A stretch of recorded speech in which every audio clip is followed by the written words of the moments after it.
إلا بالله العلي العظيم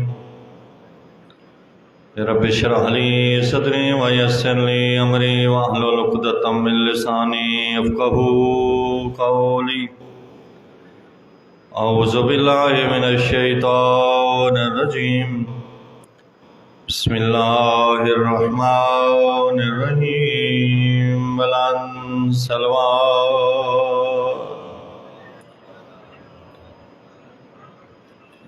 وبه نستعين وهو خير ناصر ومعين والحمد لله رب العالمين والعاقبة لأهل التقوى واليقين صلوات الصلاة والسلام على أشرف الأنبياء والمرسلين سيدنا ونبينا وشفيع ذنوبنا وطبيب قلوبنا ومولانا أبي القاسم محمد صلى الله عليه وسلم الصلاة والسلام على أهل بيته الطيبين الطاهرين المعصومين الغر الميامين المنتجبين المقربين الذين أذهب الله عنهم الرجس وطهرهم تطهيرا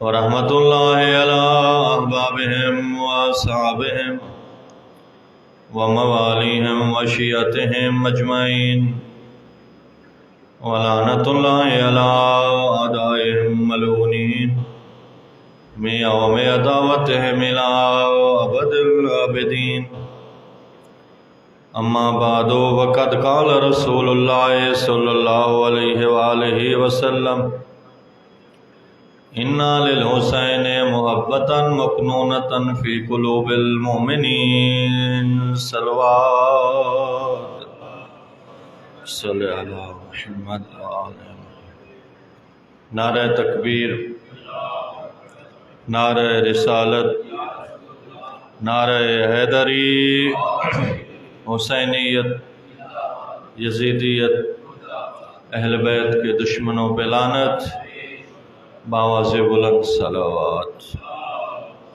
صلی علی محمد وآلہ محمد۔ محترم و معزز سامعین، احباب دانش و احباب ایمان، امام جعفر صادق علیہ السلام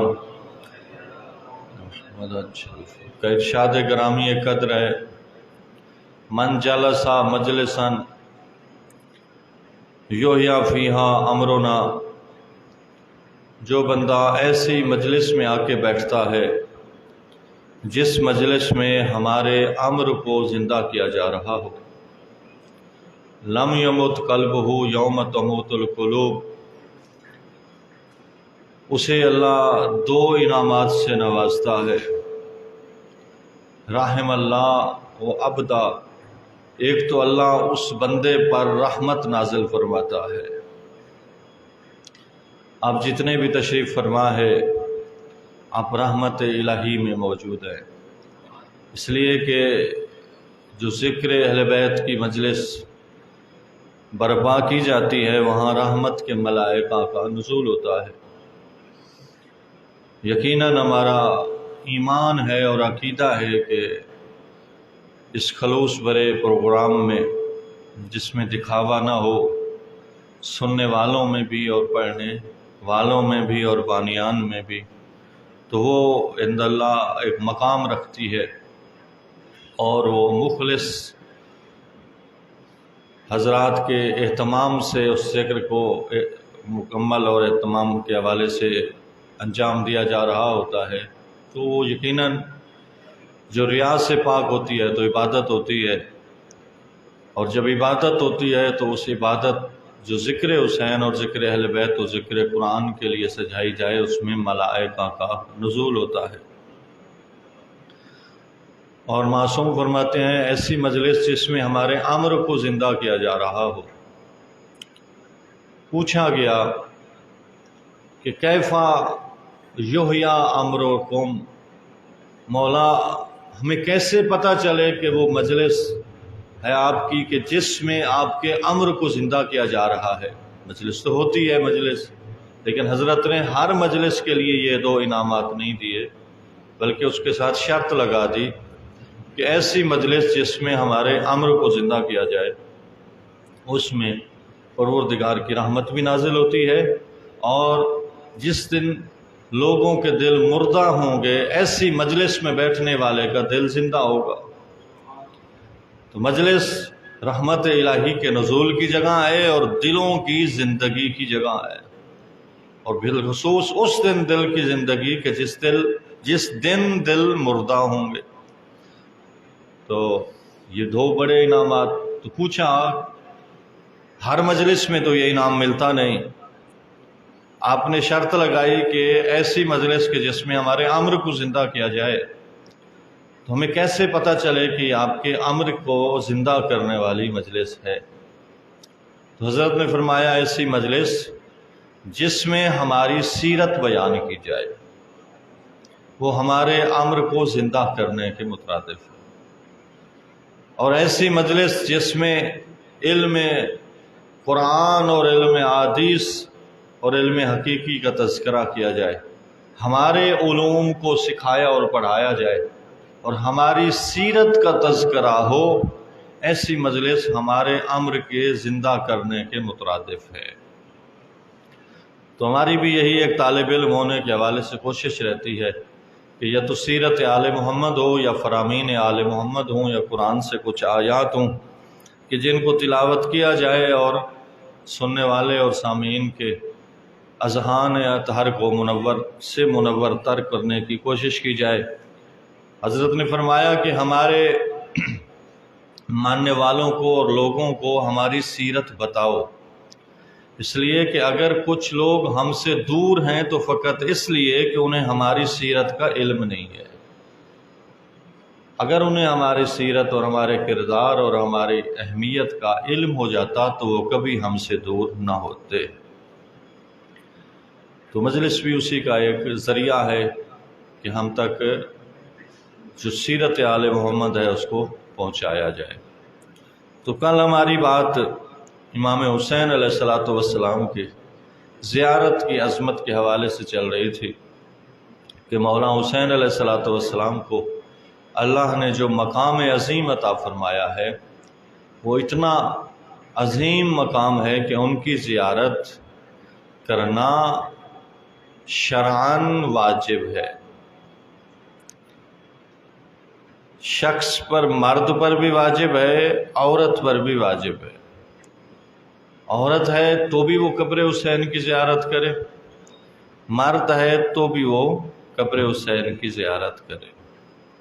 ایک شرعی مسئلہ، اگر آپ کی جان کو خطرہ ہے، آپ کے مال کو خطرہ ہے، آپ کی عزت کو خطرہ ہے، اور آپ نے حج پہ جانا ہے اور حج آپ پہ واجب ہے، تو شریعت یہ کہتی ہے کہ آپ اپنے مال کی حفاظت کو مقدم سمجھیں، اپنی عزت و آبرو کی حفاظت کو مقدم سمجھیں اور حج چھوڑ دیں۔ مثلا جو راستہ حج کو جاتا ہے اس راستے پہ ڈاکو بیٹھتے ہیں، یا یہ ہے کہ یرحمک اللہ، یا یہ ہے کہ وہ راستہ تو محفوظ ہے لیکن آپ جب حج پہ جاتے ہیں تو پیچھے آپ کی عزت کو خطرہ ہے، آپ کا مال لٹ جائے گا، آپ کی عزت ختم ہو جائے گی، تو بھی آپ پہ حج واجب نہیں ہوگا۔ یعنی استطاعت حج فقط پیسے کے آ جانے سے نہیں ہوتی کہ میرے پاس 6 لاکھ 10 لاکھ آ گیا تو بس میں حج کروں، نہیں، پیسے بھی آئیں، ساتھ آنے جانے کا ٹائم بھی ہو، ساتھ صحت بھی ہو، اور ساتھ یہ جو مسائل ہیں یہ بھی کلیئر ہو، تب اس وقت اس پہ حج واجب ہوتی ہے۔ اور فقط یہ نہیں ہے کہ 10 لاکھ آئے اور پیچھے آ کے فاقوں پہ گزارا کرے، نہیں، 10 لاکھ آنے جانے کا اس کا خرچہ مثلا جتنا حج کا ہے وہ بھی ہو، اور پیچھے بچوں کا خرچہ بھی ہو اور جتنے دن وہاں لگا رہا ہے اس کا خرچہ بھی ہو اور واپس آ کے فقر اور تنگ دستی کا سبب بھی نہ بنے، تب حج واجب ہوتی ہے۔ تو میں جو نقطہ آپ کی خدمت میں کر رہا ہوں وہ یہ کہ حج چھوڑی جا سکتی ہے اگر یہ خطرے معلوم ہوں تو۔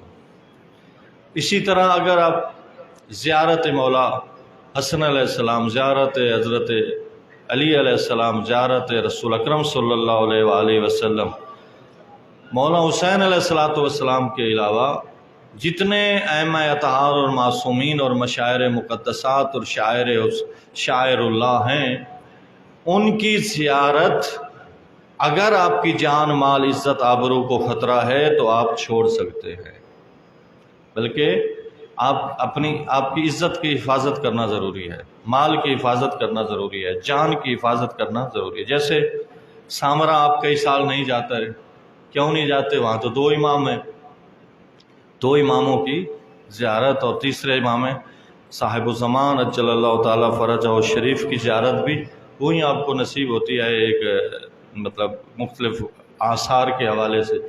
تو کئی سال تک وہاں زائرین اور تشیع سے بالخصوص تعلق رکھنے والے نہیں جاتے رہے، کیوں؟ اس لیے کہ وہاں جان کو خطرہ ہے۔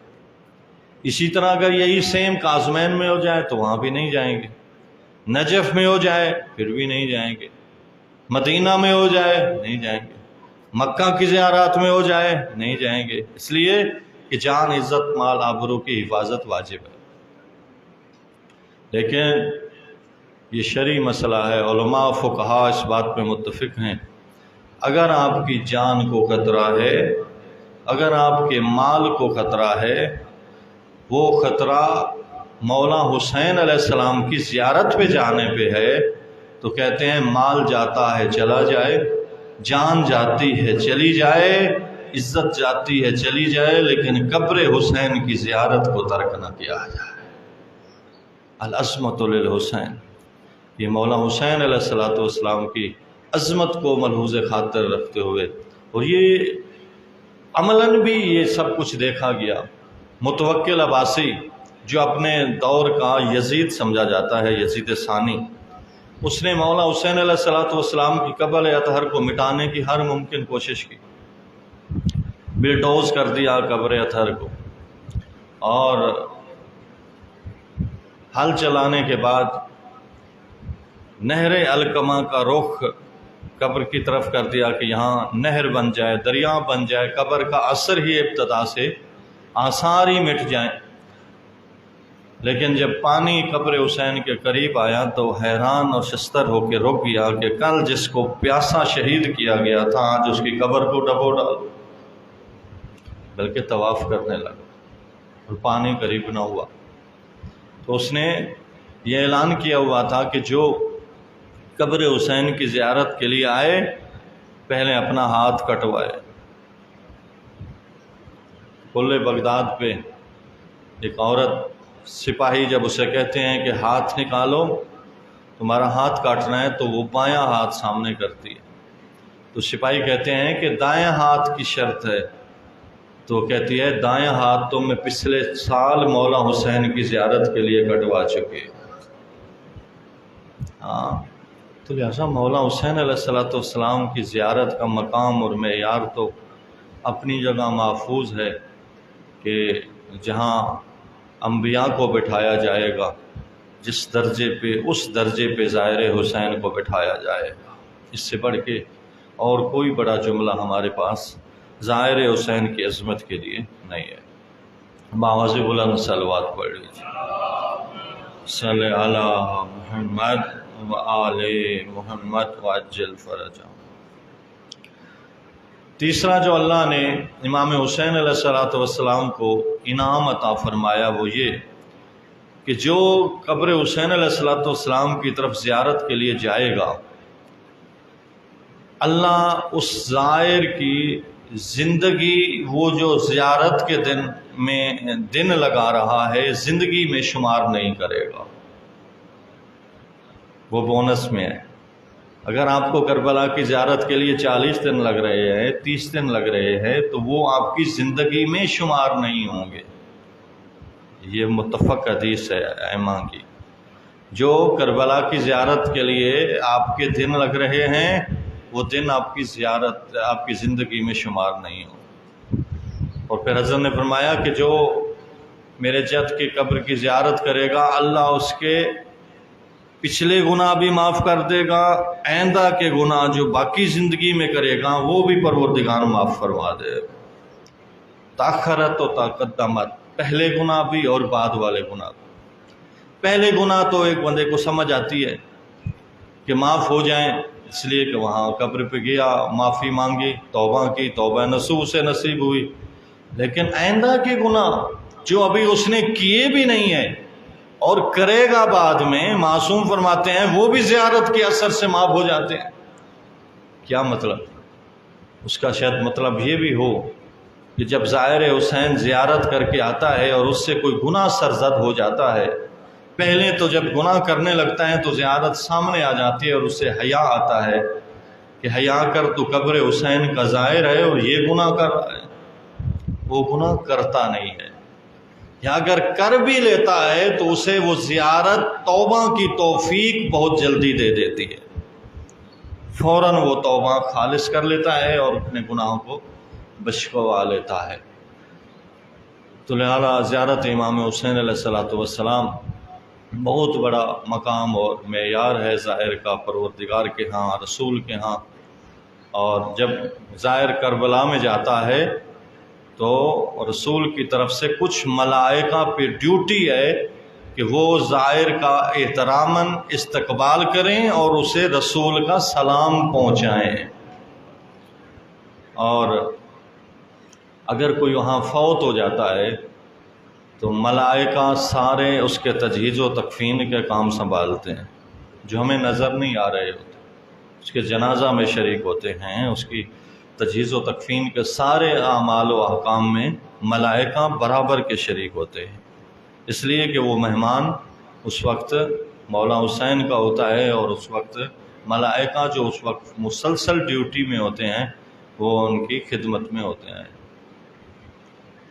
تیسرا انعام یہ تھا کہ وہ اس کی زندگی شمار نہیں کی جائے گی۔ چوتھا انعام مولا حسین علیہ السلام کا یہ ہے کہ جعل شفا فی تربت الحسین علیہ السلام، اللہ نے مولا حسین علیہ السلام کی مٹی میں شفا رکھ دی اور اسے ہر بیماری کا سوائے موت کے شفا قرار دیا۔ یہ بہت بڑا انعام ہے۔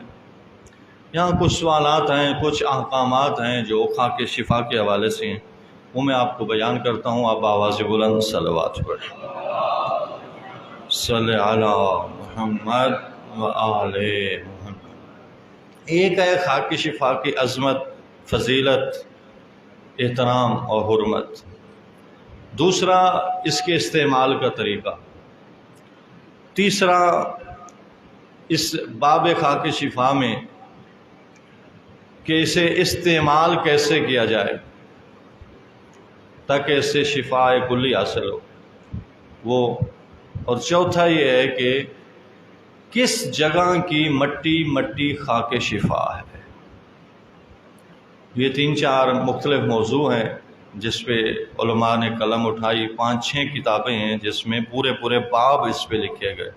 اصول کافی ہے اور تہذیب الاحکام ہے، کامل الزیارات ہے، اور کاشف الغطاء کی ایک دور کتب ہیں۔ 5-6 کتب باب خاک شفا کے اندر بہت ساری روایات کا ایک انبار ہے جس کے میں اس خاک شفا کے بارے میں ہمیں مواد ملتا ہے۔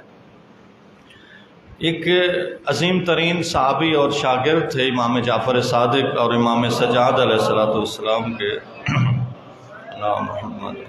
جن کا نام ہے ابو حمزہ سمالی۔ وہ آپ ساری کے دعاؤں میں دعا بھی پڑھتے ہیں، دعائے ابو حمزہ سمالی۔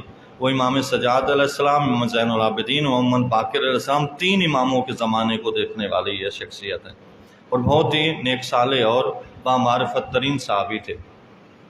ابو حمزہ سمالی ایک دفعہ امام جعفر صادق علیہ السلام سے صلی اللہ محمد سوال کرتے ہیں کہ مولا بتائیں کون سی خاک کربلا ہے، اور وہ کون سے ایریے کی خاک شفا ہے، تربت حسین ہے، جس کو اللہ نے شفا قرار دیا ہے؟ کیا وہ طلع زینبیہ کی بھی ہے؟ کیا وہ بین الحرمین کی بھی شفا خاک شفا ہے، یا باقی ائمہ کی جو قبور کی مٹی ہے وہ بھی خاک شفا ہے یا نہیں؟ تو امام علیہ الصلوۃ والسلام اس کو جواب دیتے ہیں اور فرماتے ہیں کہ میرے جد امام حسین علیہ الصلوۃ والسلام کی اللہم صلی علی محمد وآلہ سرانے کے جو قریب کی جہاں حضرت کا سر ہے، سرانے والی سر والی سائڈ، وہاں سے لی جانے والی سرخ مٹی خاک کربلا اور تربت حسین اور خاک شفا ہے۔ اس میں سوائے موت کے ہر بیماری کی دوا اللہ نے رکھ دی ہے۔ سرخ اللہم صلی علی محمد آلہ حضرت کے سرانے کچھ مٹی ہے، جہاں اس کو نکالا جائے تو وہ سرخ ہوتی ہے۔ وہ سرخ مٹی پہلا خاک شفا کا مصداق ہے، وہ خاک تربت حسین علیہ السلام ہے۔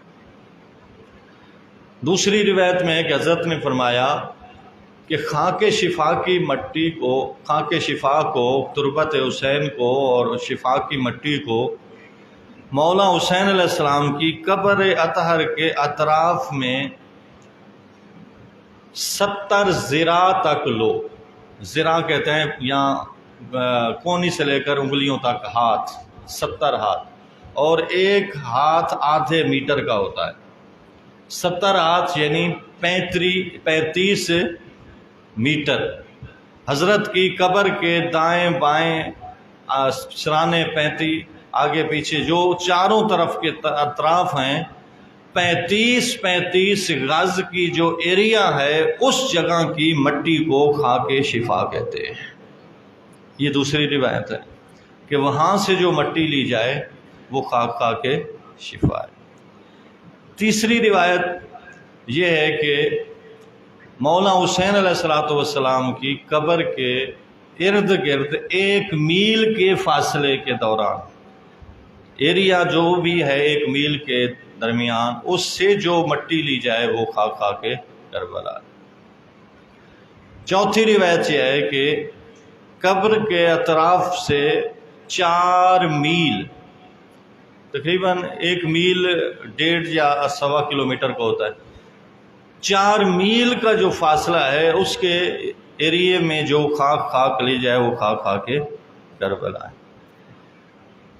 5ویں روایت یہ ہے کہ قبر کے ارد گرد 4 فرسخ کا فاصلہ، 1 فرسخ ہوتا ہے 3.5 کلومیٹر کا تقریباً، تو 4 فرسخ کا فاصلہ آپ لگا لیں، تقریباً 20 کلومیٹر بنتا ہے یا اس سے کم۔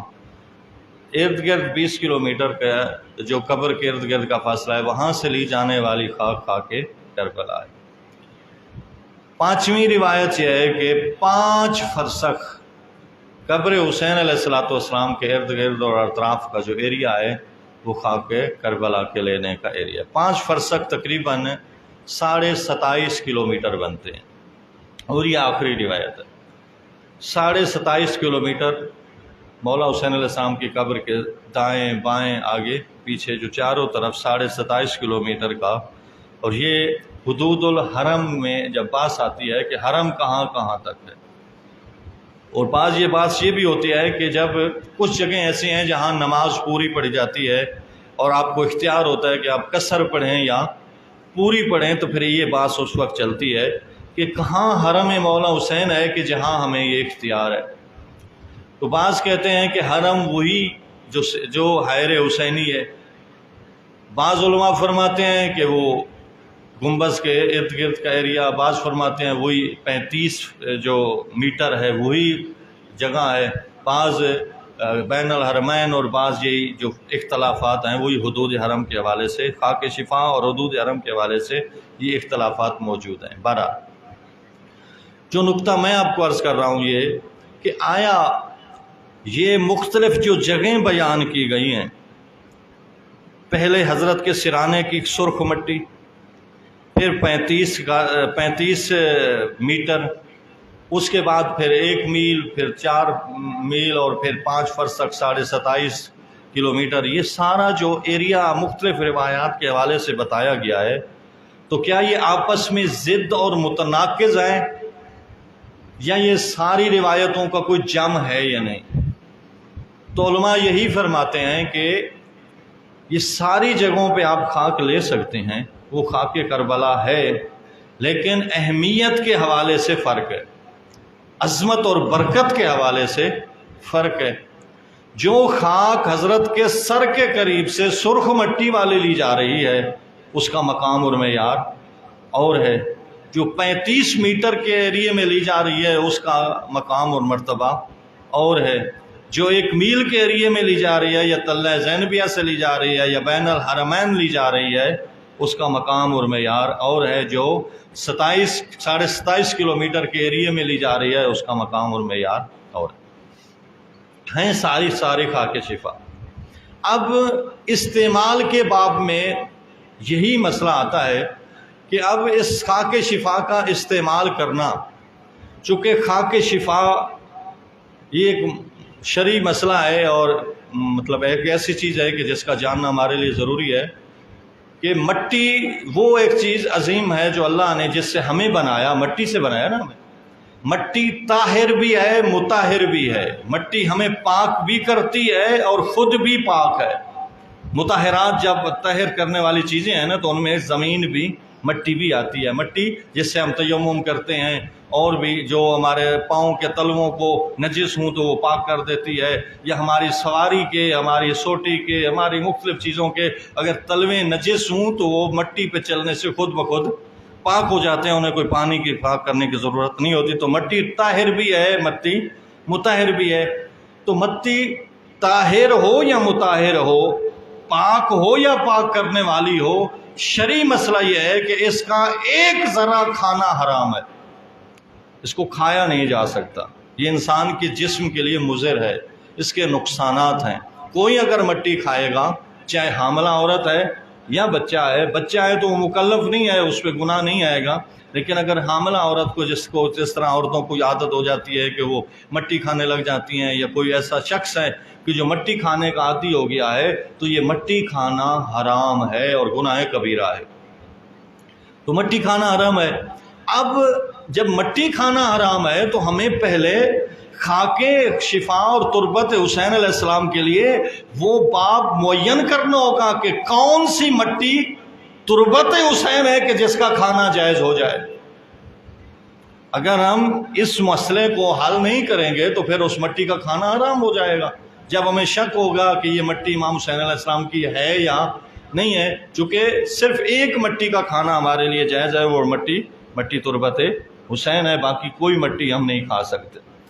تو علماء یہ فرماتے ہیں کہ جو مٹی ہمراہ ہے، ہمراہ یعنی سرخ مٹی مولا کے سر کے ساتھ سے لی گئی ہے، وہ مٹی تو کنفرم ہے کہ وہ خاک شفا ہے، یا جو 35 میٹر کے ایریے میں لی گئی ہے وہ تو کنفرم ہے کہ یہ خاک شفا ہے۔ ان دو جگہوں کے علاوہ کی جو خاک شفا میرے ہاتھ میں ہوتی ہے، میری جیب میں ہوتی ہے، تسبیح میں ہوتی ہے، یا کسی تھیلی میں ہوتی ہے، یا کسی کیفیت میں میرے پاس، ان دو جگہوں کے علاوہ کی خاک میرے پاس خاک کربلا کے طور پر ہوتی ہے، تو شرعی مسئلہ یہ ہے کہ میں اسے کھا نہیں سکتا، اس لیے کہ وہ باہر کے ایریے میں آ جاتی ہے اور اس میں شک ہو جاتا ہے کہ یہ خاک کربلا ہے یا نہیں ہے۔ ہاں وہ محترم ہے، وہ محترم ہے، اس کے استعمال کا طریقہ پھر کھانا نہیں ہے، اس کا یہ ہے کہ اس کو پانی میں حل کر کے، شربت میں حل کر کے، دودھ میں حل کر کے، چائے میں، کسی بھی لیکوڈ چیز میں حل کر کے آپ استعمال کریں۔ لیکن جو خاک حضرت کے سر کے قریب کی ہے، یہ حضرت کے 35 میٹر کے ایریے کی قبر کی گرد کی ہے، اس کو آپ کھا بھی سکتے ہیں۔ کتنی کھا سکتے ہیں؟ پوری سجدگاہ کھا جائیں؟ نہیں، ایک متوسط چنے کے برابر، چنا ہوتا ہے نا، متوسط جو چنا ہوتا ہے اس کے برابر آپ کھا سکتے ہیں، لیکن اس کے کھانے کے بھی آداب ہیں، کیا دعا پڑھی جائے، کس طرح کھایا جائے، تو یہ ایک پورا ہے، اس کے حوالے سے بھی بہرحال ایک باب ہے۔ اب یہ ہے کہ امام علیہ السلام ابو حمزہ سمالی کو یہ فرما رہے ہیں کہ یہ جگہوں پہ کھا کے شفا ہے، اور حضرت نے صرف وہی 2 جگہوں کا تذکرہ کیا تھا اس حدیث میں، ایک 35 میٹر کا اور ایک حضرت کے سرانے کی، یہ 2 جگہیں حضرت کی حدیث میں آئی۔ تو پھر حضرت نے فرمایا کہ میرے جد حضرت رسول خدا صلی اللہ علیہ وآلہ وسلم صلی اللہ محمد اور امام علی زین العابدین سید سجاد اور امام حسن مجتبیٰ اور امام محمد باقر علیہ السلام، ان کی قبور بھی خاک شفا ہے، ان کے قبور کی مٹی بھی خاک شفا ہے۔ تو اب یہ اختلاف تھوڑا سا علماء میں اس بات میں آ جاتا ہے کہ اب باقی ائمہ کی، اور خصوصاً جو امام نے ان 4 ہستیوں کے نام لیے، 3 امام اور ایک خود رسول اکرم، ان کی قبر کی مٹی کے بارے میں جو خاک شفا کا لفظ آیا، تو یہ بات ہے کہ ان ہستیوں کی اور باقی ائمہ کی قبور کی مٹی خاک شفا ہے، لیکن ان کو کھایا نہیں جا سکتا، حتیٰ ان کو پانی میں ملا کے بھی استعمال، باقی قبور ائمہ کی مٹی کو استعمال پانی میں بھی ملا کے استعمال نہیں کیا جا سکتا۔ باقی امام حسین علیہ السلام کے علاوہ جو باقی ائمہ کی قبور کی مٹی ہے، اسے یا تو آپ مل سکتے ہیں اپنے جسم پر، یا انہیں اپنے پاس بطور برکت کے رکھ سکتے ہیں۔ باقی قبور ائمہ کی مٹی کے بارے میں جو حکم ہے، لیکن مولا حسین علیہ السلام کی قبر کی جو مٹی ہے اس کے بارے میں یہ خصوصی حکم ہے کہ آپ اسے کھا بھی سکتے ہیں آپ، اور اگر ان 2 جگہوں کے علاوہ ہے تو آپ اسے جب استعمال کریں گے شفا کے لیے، تو فرمایا سوائے موت کے ہر مرض کی شفا اس کے اندر ہے۔ ایک شخص آیا امام جعفر صادق علیہ السلام کی خدمت میں، محمد علیہ عرض کرتا ہے کہ مولا مجھے اتنی ساری بیماریاں، اور میں نے جہان کے ڈاکٹر اور حکیم پھر لیے ہیں اور اتنی دوائیں کھائے ہیں، مجھے بالکل شفا ہی نہیں ہو رہی۔ حضرت نے فرمایا کہ تمہیں کیا ہو گیا ہے کہ کربلا تمہارے قریب ہے اور تم شفا حاصل نہیں کرتے؟ جاؤ قبر حسین کی مٹی لو اور اس سے شفا حاصل کرو۔ تو وہ صحابی کہتا ہے کہ میں گیا، مولا حسین علیہ السلام کی قبر کی مٹی لی اور میں نے اسے خاک شفا کے طور پر استعمال کیا۔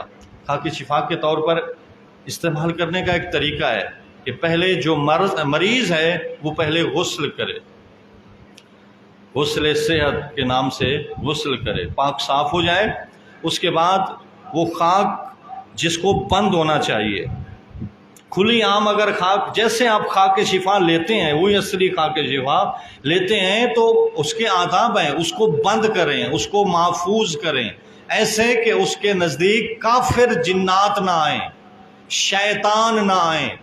کافر جنات اور شیطان انسانوں سے حسد کی وجہ سے، اگرچہ ملائکہ انہیں کربلا سے دور رکھتے ہیں، بھگاتے ہیں، لیکن جیسے ہی انسان کوئی مومن وہاں سے خاک کربلا لیتا ہے تو جنات جو کافر ہیں اور شیطان اس خاک شفا کو چھوتے ہیں۔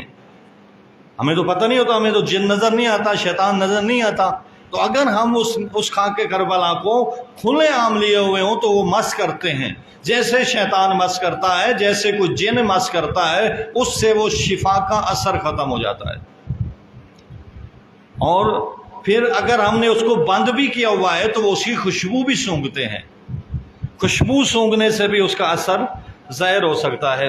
تو لہٰذا ایسے اس کو محفوظ کریں، جس خاک سے آپ نے اپنی مرض کا علاج کرانا ہے اور وہ واقعاً وہی اصلی خاک شفا ہے، تو اس کے لیے یہ ہے کہ آپ اسے ایک ایسے برتن یا اور ایسی ظرف میں رکھیں جو پاک ہوں اور اسے ناپاک ہاتھ نہ لگیں۔ حضرت نے فرمایا کہ میں نے سنا ہے کہ کچھ لوگ خاک کربلا سے لیتے ہیں، لیکن اسے اپنے جانوروں کی خرگونیوں اور اپنے جانوروں کے اوپر لدے ہوئے جو بورے ہوتے ہیں ان میں ڈال کے آ جاتے ہیں۔ تو یہ خاک شفا کی توہین ہے۔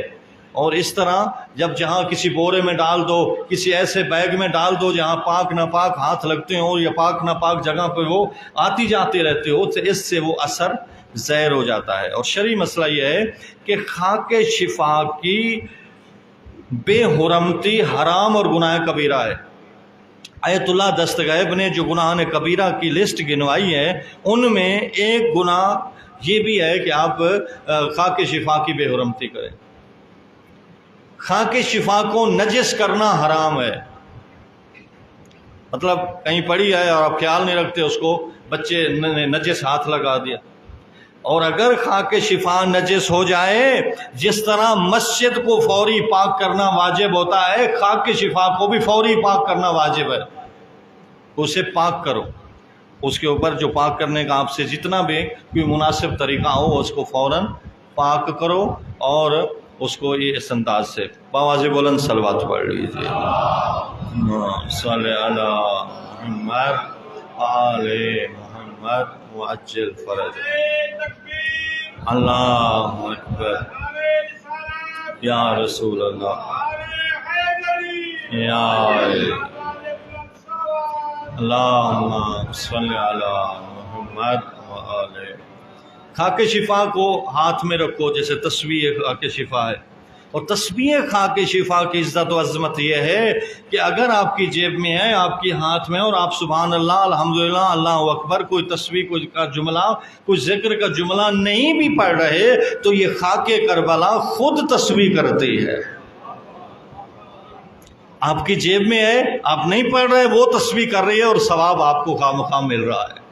اگر آپ مسلسل چاہتے ہیں کہ میرے نامہ اعمال میں تسبیح کا ثواب لکھا جائے، اور میری زبان پہ بھی بسا اوقات سبحان اللہ، الحمدللہ ذکر کا وہ تسلسل ٹوٹ جائے، تو وہ تسبیح اس تسلسل کو باقی رکھیں، اور وہ آپ کا ثواب تسبیح میں مسلسل لکھا جاتا رہے۔ تو اس کے لیے یہ ہے کہ آپ تسبیح خاک شفا اپنے پاس رکھیں، اور سجدے گاہ کو بھی اپنے پاس رکھیں۔ جو خاک شفا اپنے پاس رکھتا ہے وہ بہت سارے نقصانات سے بچتا ہے، اس کے رزق میں اضافہ ہوتا ہے، وہ عذاب سے بچ جاتا ہے۔ اور یہ آپ کفن جو لے کے آتے ہیں، تو کفن میں آپ کو کچھ خاک شفا بھی دیتے ہیں۔ یہ کوئی اپنی طرف سے دیتے ہیں نہیں، یہ روایات ہیں کہ جب آپ کسی میت کو حنوت کریں، حنوت ہوتا ہے کافور لگانا، تو آپ اس کے ساتھ تھوڑی سی خاک شفا لگا لیں۔ اس کے گھٹنے اور پاؤں پہ نہ لگائیں ان کی حرمت کی خاطر، اس کے اوپر کے حصوں میں خاک شفا وہ کافور کے ساتھ ملا کر لگائیں، اور خاک شفا کفن میں اپنے مرنے والے کے ساتھ رکھیں، اس لیے کہ جس قبر میں خاک شفا ہوتی ہے اس قبر میں عذاب نہیں آتا۔ فرشتے تو دیکھ رہے ہوں گے نا، یہ وہ مٹی ہے جس میں خون حسین ملا ہے، لہٰذا اس قبر میں عذاب نہیں آتا۔ خاک شفا اپنے ساتھ، اور پھر بسا اوقات کچھ لوگ یہ ہوتے ہیں کہ وہ خاک شفا، اگرچہ کہ ہماری کوشش ہونی چاہیے کہ وہ اصلی خاک شفا مجھے مل جائے، لیکن وہ مشکل ہے کہ وہ ملے۔ ہم تو وہی جو یہاں کوئی کہتا ہے یہ تو کراچی میں بن رہی ہیں، جو سجدے یہاں چلتی ہیں، یہ تو ہماری مٹی سے بن کے نام، ہم نسبت پہ عموماً جو خاک شفا ہے نا، ہمارے پاس جو سجدے گاہ گھوم رہے ہوتے ہیں عموماً نسبتی ہیں، اصلی خاک شفا ہمارے پاس کم ہے۔ لیکن اصلی خاک شفا بہرحال اس کی ہمیں ضرورت ہے، اور اس کو ہونا چاہیے، اور اس کی حفاظت بھی ہونی چاہیے، اور اس کا ہمارے پاس وجود ضروری ہے، جو اس کے فائدے بہت سارے ہیں۔ حضرت نے فرمایا السجود علی تربت الحسین یتم الصلاۃ ولو کانت ناقصہ، فرمایا جو سجدے تربت حسین پہ کیے جاتے ہیں وہ نماز ان سجدوں والی ناقص بھی ہو تو اللہ کامل شمار کرتا ہے۔ ہماری نماز میں کتنے نقص ہیں؟ آپ میں سے ابھی جو 100 بندہ 200 بندہ بیٹھا ہے، کتنے ہیں جنہوں نے باقاعدہ قبلہ صاحب کو جا کے نماز سنائی ہو؟ ابھی ہاتھ کھڑے کرواؤں کہ آپ میں سے کتنے ہیں جن کی 100% نماز ٹھیک ہے؟ کسی کا سجدہ غلط ہوگا، کسی کے رکوع میں مسئلہ ہوگا، کسی کی قرات غلط ہوگی، ہاں ہے یہ ایسے نہیں؟